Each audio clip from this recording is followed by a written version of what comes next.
আজ আমি আপনাদের বলবো সত্যি কি পাথর ভাগ্য বদলায়।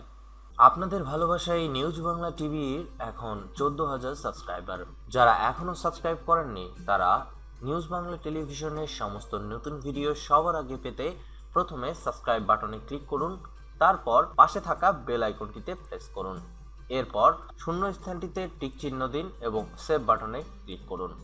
তাহলে পৌঁছে যাবে নিউজ বাংলা টিভির সমস্ত নতুন ভিডিও সবার আগে আপনার কাছে।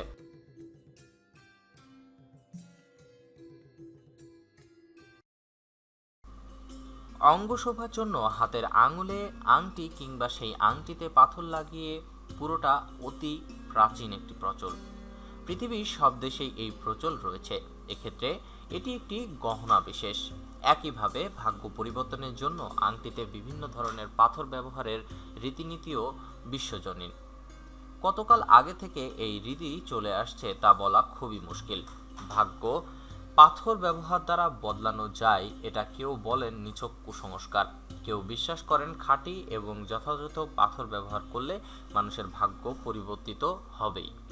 কেউ ভাবেন মানবদেহের উপর পাথরের রাসায়নিক ক্রিয়া একটা বিজ্ঞানসম্মত ব্যাপার। কেউ বা ধারণা করেন পাথর মানুষের স্বাস্থ্যের উপর নিশ্চিত প্রভাব ফেলে। এইসব মত অমতের ভিতর দিয়ে হাজার হাজার বছর ধরে যেমন অ্যাস্ট্রোলজি বা জ্যোতিষশাস্ত্র এই প্রবল বিজ্ঞানের সুযোগেও সারা বিশ্বে চালু রয়েছে, তেমনি চালু রয়েছে পাথরের ব্যবহার। মজার কথা, পৃথিবীর নানা দেশে বহু বিজ্ঞান মনস্ক মানুষ, এমনকি বিজ্ঞানীরা পর্যন্ত গ্রহের অশুভ প্রভাব কাটানোর জন্য এবং সৌভাগ্য লাভের আশায় জ্যোতিষীর পরামর্শ অনুযায়ী আংটিতে নানা ধরনের পাথর ব্যবহার করেছেন। তাহলে এরা কি পাথর দ্বারা ভাগ্য পরিবর্তনে বৈজ্ঞানিক ভিত্তি খুঁজে পেয়েছেন? সেটা জানা যেতে পারে জরিপ, গবেষণা ও সাক্ষাৎকারের মাধ্যমে। কিছু বছর আগে ভারতীয় তারা টিভিতে কলকাতার এক বিখ্যাত ক্যান্সার বিশেষজ্ঞের সাক্ষাৎকার নিচ্ছিলেন তারা টিভির জৈনকা প্রতিনিধি প্রশ্ন করলেন, স্যার, আপনি একজন বিজ্ঞানী, অথচ আপনার আঙুলে বড় পাথর সহ একটি আংটি শোভা পাচ্ছে, এটা কেন পড়েছেন? চিকিৎসা বিজ্ঞানের এই কুসংস্কার কি গ্রহণযোগ্য? ক্যান্সার বিশেষজ্ঞটি খুব চতুর হেসে জবাব দিলেন, অনেকেই পড়ে উপকারের আশায়, তাই আমিও পড়ছি। উপকার যদি হয় তো হবে, না হলে ক্ষতি নেই। আংটি পাথরটা অন্তত দেখতে যে খুব সুন্দর, এটুকু তো আপনি মানবেন নিশ্চয়ই। এই বলে বিজ্ঞানী মহোদয় তার আংটি সমেত হাতখানা টিভি ক্যামেরার দিকে উঁচু করে তুলে ধরলেন। এই হলো বৈজ্ঞানিক এবং অবৈজ্ঞানিক চিন্তার মাঝামাঝি অবস্থানের একটি নমুনা।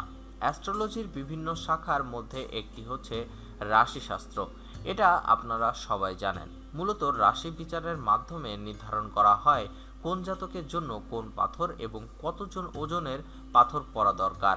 ক্ষেত্র বিশেষে হাতের তালু বা রেখা বিচার বা পামস্ট্রি করেও পাথর দেওয়া হয়ে থাকে। বিশেষত ভারতীয় হস্তরেখা পদ্ধতিতে এর বহুল প্রয়োগ রয়েছে। ভারতীয় ও গ্রিক উভয় পদ্ধতিতে রাশি বিচার করে যে পাথর নির্ণয় করা হয় তা অনেক ক্ষেত্রেই একই রকম, বেশ কিছু ক্ষেত্রে তফাতও আছে। এমন সব খবর পেতে আমাদের চ্যানেলটি এখনই সাবস্ক্রাইব করুন।